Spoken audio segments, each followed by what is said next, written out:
Ya jóvenes, disculpen, pero se cayó la página, no sé qué habrá sido lo que pasó, ya, pero ahora seguimos. Bueno, para seguir hablando de la batería, ¿cierto?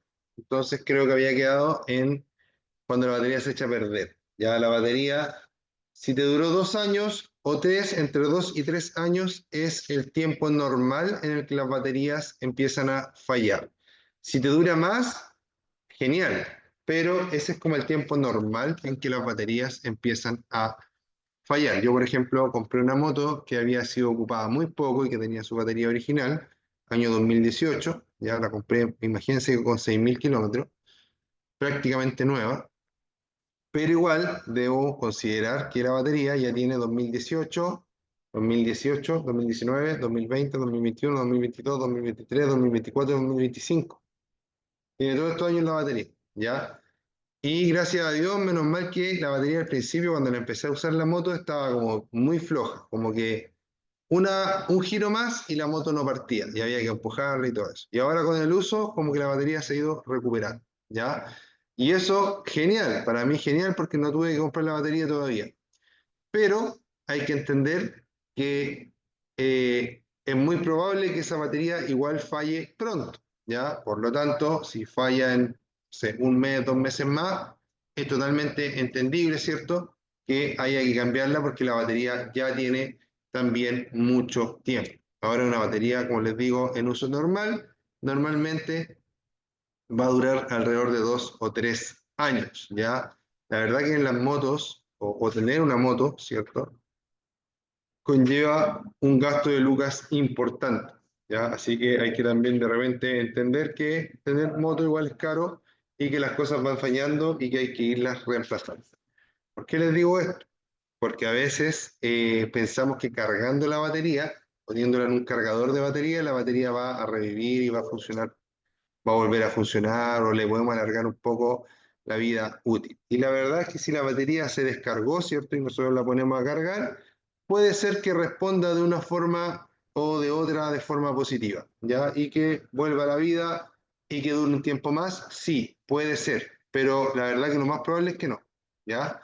Y bueno, que no cuando ya ha cumplido, ¿cierto?, esta cantidad de tiempo que les digo, más o menos, ¿ya? Pero lo importante es que si ustedes la cargan y la batería empieza a presentar cualquier tipo de desperfecto o de mal funcionamiento, ustedes corten por lo sano y la cambien, ¿ya? ¿Por qué? Porque las baterías, incluso si yo las molesto mucho, las trato de cargar mucho, etcétera, las sigo usando a pesar de que no funcionan tan bien o de que no están funcionando bien, las sigo usando, esa batería igual puede llegar a reventarse, ¿ya? Y cuando las baterías se revientan, el estruendo que producen es, pero importante, ¿ya? Yo he presenciado el estallido de una batería y es algo complejo. Por lo tanto, ante cualquier signo de mal funcionamiento de la batería, se saca y se pone una nueva y punto, y con eso me ahorro muchos problemas, ¿ya? Recordemos que existen principalmente dos tipos de baterías. Ya tenemos baterías que usan líquido y tenemos baterías que usan gel. ¿Ya? Las que usan gel normalmente no se les hace ningún tipo de mantenimiento. Es decir, desde que se activan, ¿cierto? Tienen una vida útil, después empiezan a fallar y se reemplazan. No se les puede hacer nada. Hay otras baterías, ya la verdad que en la actualidad yo creo que la mayoría son de gel, como las que dije anteriormente, pero también existen otras baterías que son con mantenimiento, que podríamos decir que son baterías más a la antigua.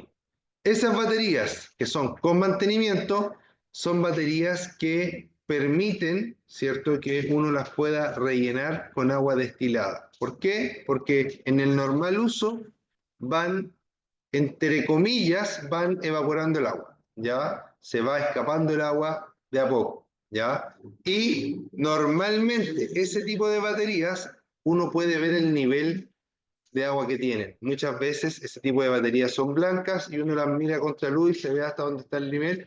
Inclusive algunas traen marcas por fuera que dicen mínimo y máximo, ¿ya? En el caso de que yo tenga una batería de ese tipo, normalmente voy a tener unas tapitas que puedo sacar y ahí relleno, ¿cierto?, con agua destilada. Solo con agua destilada, ninguna otra cosa. Ya, eso es lo recomendable, queridos amigos. Después tenemos fusibles. Los fusibles son parte del sistema eléctrico y tienen la misión de impedir el recalentamiento o incendio de los cables. Ya los fusibles son parte del sistema eléctrico y tienen la misión de impedir el recalentamiento o incendio de los cables. Ya dejamos de hablar de batería y ahora empezamos a hablar de fusibles. Ya, ¿qué son los fusibles? Son elementos que permiten controlar el funcionamiento, no controlar, proteger, mejor dicho. Proteger el funcionamiento de un equipo, ¿ya? De lo que sea, de una moto en este caso. Su parte eléctrica, obviamente, ¿ya? ¿Qué hacen los fusibles? Imaginemos que esto es un cable. Imaginemos que yo quiero proteger este cable. Mi dedo es un cable. Para protegerlo, lo que hago es corto, separo, y esa separación la uno con un fusible. Por lo tanto, ese cable lo que hace es controlar, lo que hace ese cable es controlar, perdón, lo que hace ese fusible es controlar la corriente que pasa por ahí. Y si pasa demasiada corriente, el fusible se corta. ¿Ya? Imagínense que el fusible, ¿cierto? Es una protección, ¿ya? Eso es lo que realmente es una protección. Entonces, por ejemplo, las motos traen fusibles de 10 amperes. Ese fusible de 10 amperes protege el sistema. ¿Por qué? Porque probablemente ese sistema solamente aguante 12 amperes sin tener daños. Por lo tanto, los que diseñaron el sistema le pusieron un fusible para que el sistema nunca llegue a ese límite en donde el sistema sufre daños. ¿Ya? Los amperes es la cantidad de electricidad, perdón, los amperes es la cantidad de electricidad que soportan, o sea, es la cantidad de electricidad que pasa por un circuito, por un cable, ¿ya? Y los circuitos y los cables soportan cierta cantidad de amperes, no soportan amperes infinitos, ¿ya? Entonces, si yo le pongo más amperes de los que usa, lo que voy a hacer es que el circuito se va a quemar. Por lo tanto, volviendo al sistema, si yo tengo un fusible de 10 amperes y ese fusible se quema, entonces debo reemplazarlo por un fusible de 10 amperes, porque lo más probable es que ese sistema aguante máximo 12 amperes, por ejemplo. Si el sistema aguanta 12 amperes, yo le pongo uno de 10 para que nunca llegue al máximo de rendimiento, ¿ya? Para que nunca llegue al máximo o al límite en donde el sistema podría sufrir daños, ¿ya? Entonces, siempre, siempre, siempre, siempre fusibles que tengan que ver con lo mismo que viene de fábrica. ¿Qué es lo que no hay que hacer acá? Por ejemplo, sacar un fusible de 10 amperes y ponerle uno de 20. Ahora, ¿por qué las personas podrían llegar a poner un fusible que no corresponde? Y para ello, me va a dar un segundo porque me voy a poner un chalequito porque tengo frío. ¿Ya? Denme un segundo, por favor.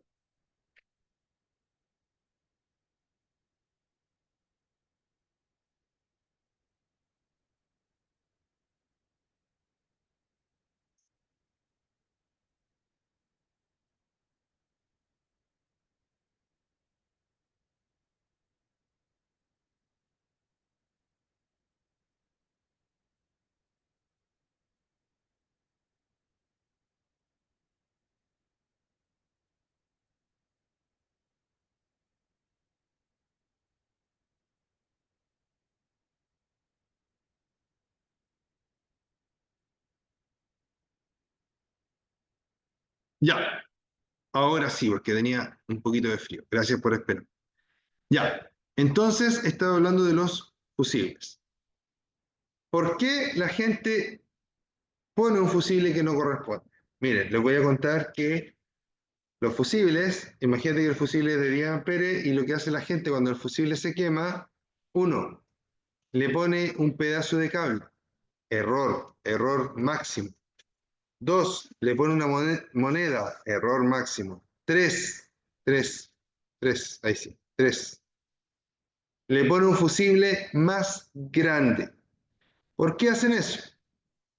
Porque muchas veces se quema el fusible, toman el fusible nuevo, lo ponen y resulta que no es el fusible que ellos...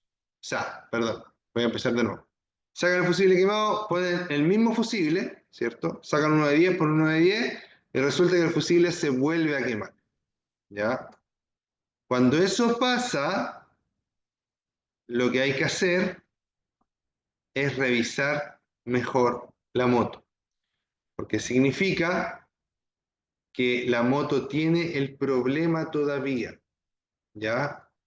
Entonces, si el fusible se me vuelve a quemar, nunca va a ser la solución subir la capacidad del fusible o ponerle algo que aguante más.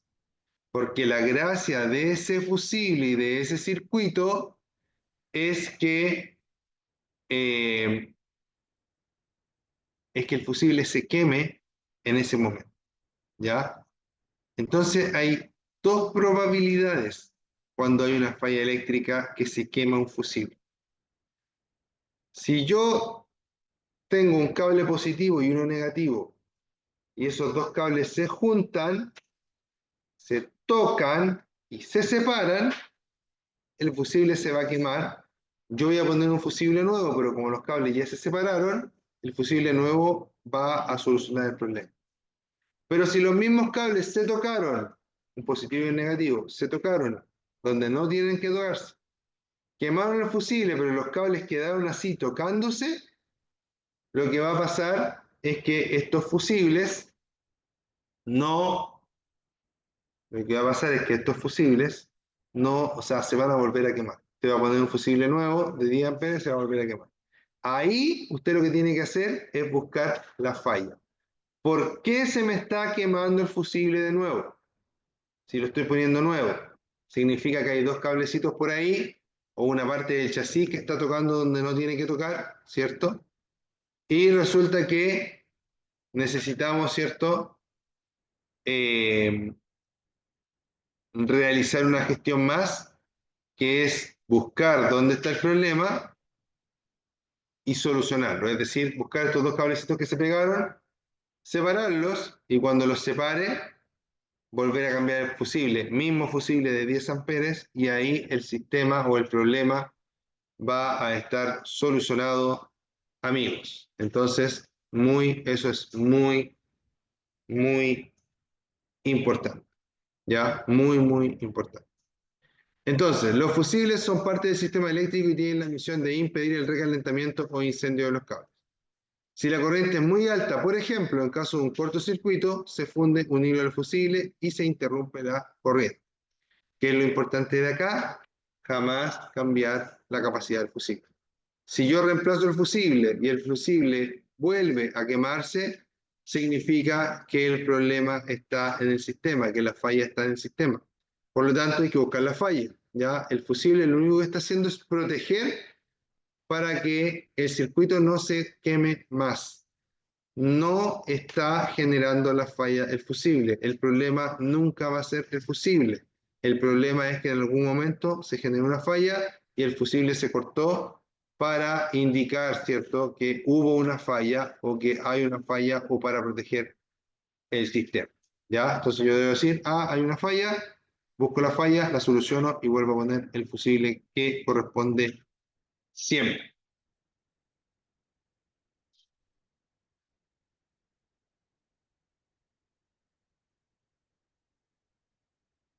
Importante.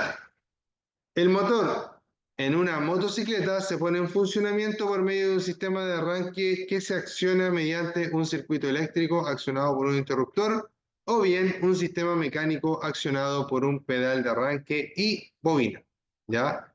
Aquí hay algo importante también, ¿ya? Cuando hablamos del motor de una motocicleta, hay dos formas de ponerlo en marcha, ¿ya? Ahora, si me preguntan a mí, siendo objetivos, las motos que se usan para andar en la calle en la actualidad, prácticamente todas son con encendido eléctrico, ¿ya? Es decir, aprieto un botón y el motor para. Pero la otra opción que dice acá es que hay algunas que tienen una pata, ¿cierto? Que se despliega hacia el lado, que uno pisa esa pata con fuerza, el motor da unos giros y para, ¿ya? Que en algunos casos es bastante incómoda, es bastante peligrosa, ¿cierto? Cuando uno ya le pilla la maña para echarla a andar, igual es bacán porque aunque se te eche a perder la batería, igual puedes echar a andar la moto. Si ustedes me preguntan a mí, si me dieran la opción de tener las dos, tendría las dos, ¿ya? Pero si tengo que escoger una, 100% encendido por botón porque eh, ayuda mucho en el confort de la moto, ¿ya? En que la moto sea más cómoda, más utilizable por cualquier persona, por decirlo así, ¿ya? Listo. Entonces, por aquí había una parte que hablaba de los humos, pero no me acuerdo dónde está. Déjeme buscarlo porque había que hablar de los humos. Ah, aquí. Ya, en esta parte. Así que vamos a hablar del sistema de combustible y después vamos a hablar de los famosos humos. Dice, el sistema de combustible. Este sistema está compuesto por un estanque de combustible, llaves, conductos, filtro, carburador y un filtro de aire. El combustible se mezcla con el aire en el carburador. Los motores de modelos más modernos pueden tener inyección directa en lugar de carburador. ¿Ya?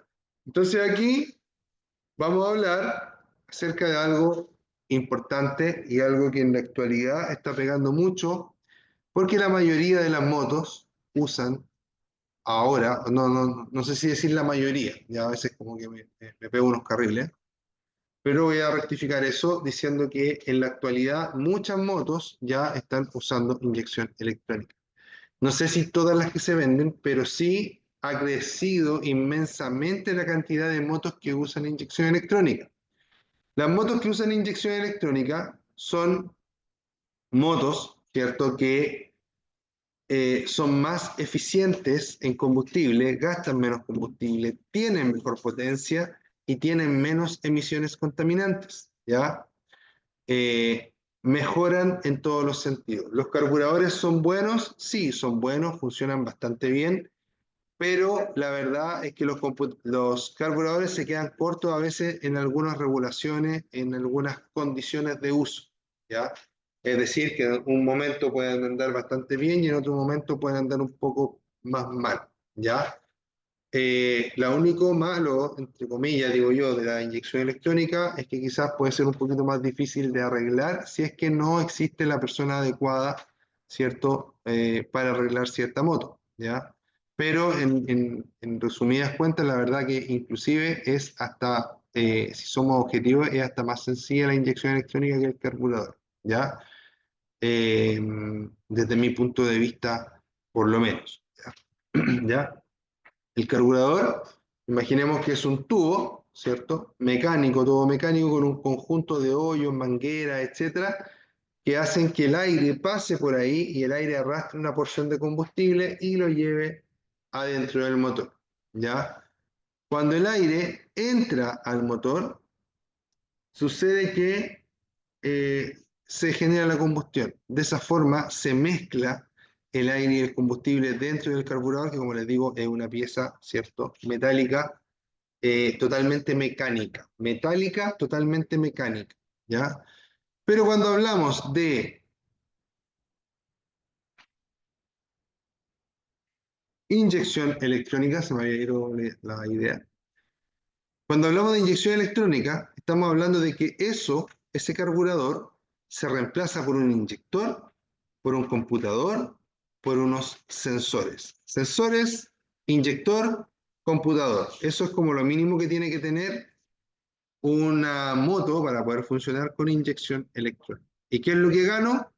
Que los sensores están informando al computador de las condiciones de funcionamiento de la moto. Por ejemplo, si la moto está fría, está caliente, si el ambiente está frío, está caliente, si estoy a mucha altura o si estoy a nivel del mar, etcétera. ¿Y para qué informan eso los sensores? Para que el computador pueda hacer correcciones y pueda inyectar un poquitín más, un poquitín menos para hacer que la moto ande mejor. También le va a informar si el conductor está tirando, ¿cierto? O acelerando al máximo, o si el conductor va acelerando suavecito, ¿ya? Súper importante el avance de inyección electrónica para cualquier vehículo, para cualquier motor. En la actualidad, todos los vehículos, o al menos la inmensa mayoría de los vehículos que se venden nuevos para el uso en la calle, son con algún tipo de gestión electrónica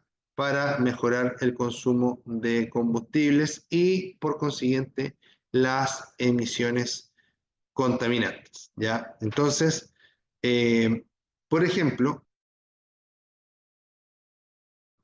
cuando hablamos de carburación, tenemos todos estos elementos. Eh, Estanque de combustible, llaves, conductos, filtros, el propio carburador y filtro de aire. Cuando tenemos inyección electrónica, lo que cambiamos prácticamente es que sacamos el carburador y lo reemplazamos por un inyector, por los sensores y por el computador. ¿Ya? Eso es, básicamente. Y ahora nos vamos a hablar acerca de el humo visible. ¿Ya? El humo visible en una moto. Esto sirve para cualquier motor, ¿ya? Para cualquier motor sirve esta descripción. Cualquier motor de gasolina, como son los motores de las motos. Las motos usan motores de gasolina. Esos motores de gasolina permiten, ¿cierto? O sea, perdón, trabajan en su interior con aceite para su lubricación. Motores de 4 tiempos. El escape de los motores en la actualidad no debería arrojar ningún tipo de, no debería arrojar ningún tipo de humo visible, ¿ya?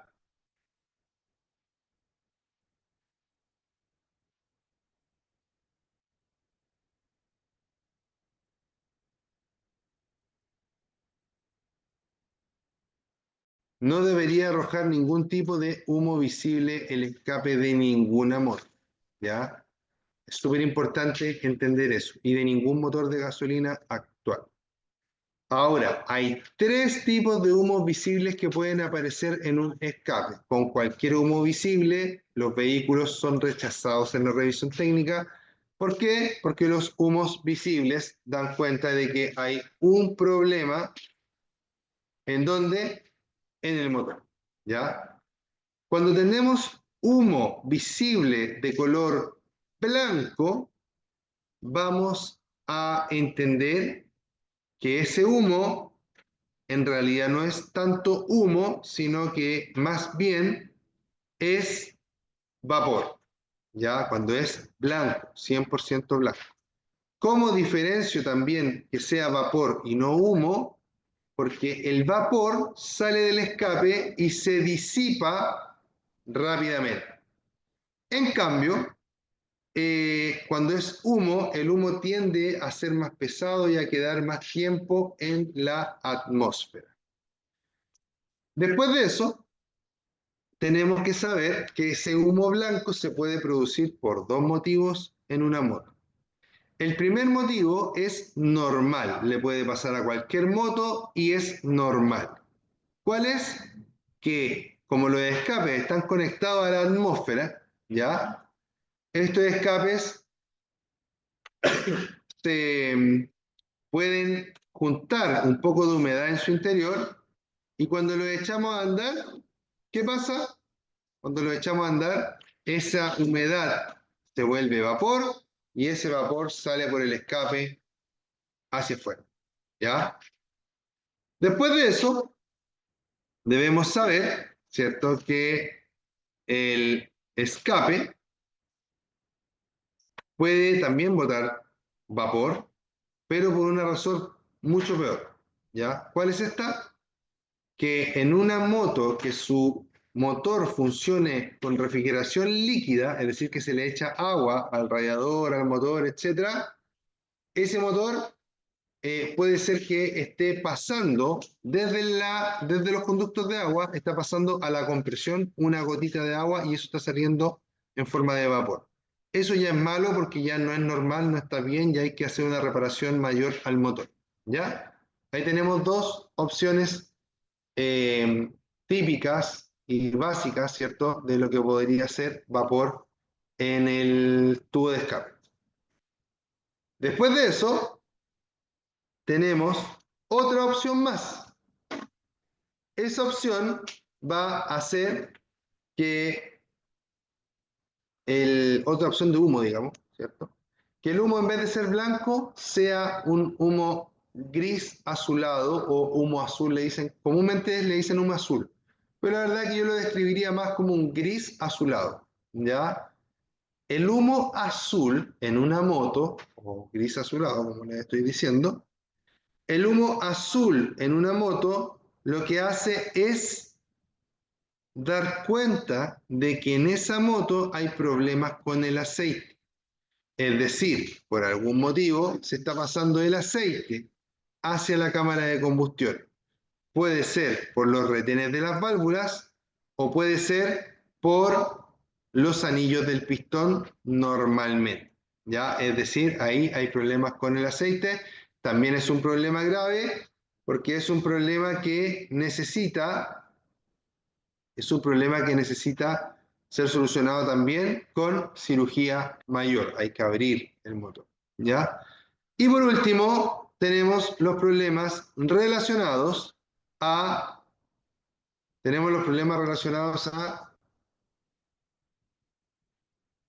combustible, ¿ya? Y el humo de combustible va a ser de color negro, ¿ya? Los humos que tienen que ver con el combustible van a ser de color negro, ¿ya? El humo de combustible se refiere a que o se le está metiendo mucho combustible a la moto o se le está metiendo poco aire a la moto. En ambos casos, el problema va a ser el mismo, exceso de combustible para la cantidad de aire que hay en el motor. Entonces, estos excesos de combustible van a hacer que el combustible no se pueda quemar en su totalidad y termine saliendo. Yo les digo a mis alumnos que les hago clase de esto, les digo que el combustible, en vez de salir quemado completamente en forma de gas, sale tostado en forma de una partícula sólida que es visible a los humanos y por eso nosotros vemos humo. ¿Ya? Ahí lo que hay que hacer es resolver la forma en la que la moto está alimentándose de combustible. Si la moto está problemas con los inyectores o problemas con el filtro de aire o problemas con el propio carburador, vamos a necesitar siempre realizar algún tipo de corrección para que la moto deje de tirar humo negro. ¿Ya? Recuerden que el humo negro también es causal de rechazo en una revisión técnica. ¿Ya? Sigo. Entonces, humo blanco, vapor; humo azul, aceite, problemas con el aceite; humo negro, problemas con el combustible. Sistema de escape lo vimos ayer. Sistema de refrigeración lo vimos ayer. Sistema de transmisión no lo vimos ayer, pero no lo vamos a ver ahora tampoco. Soy malo.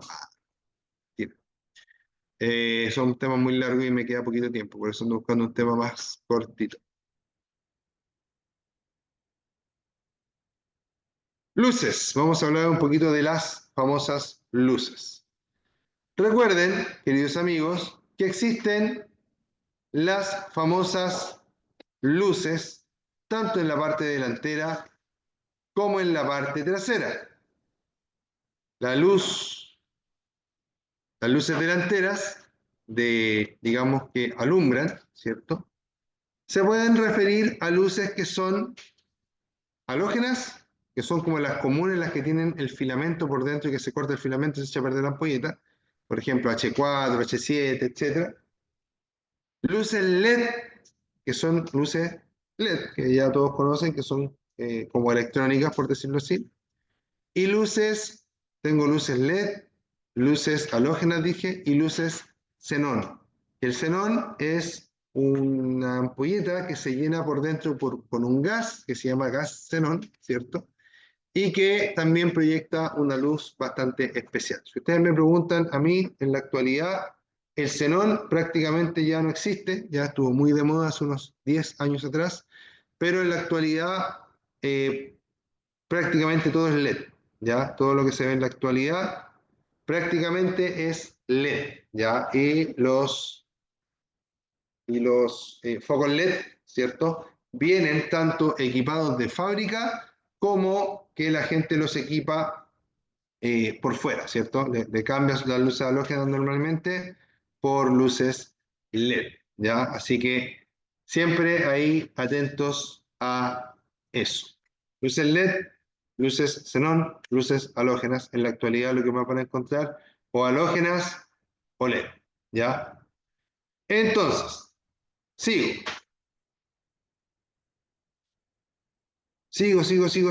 Sigo, ya.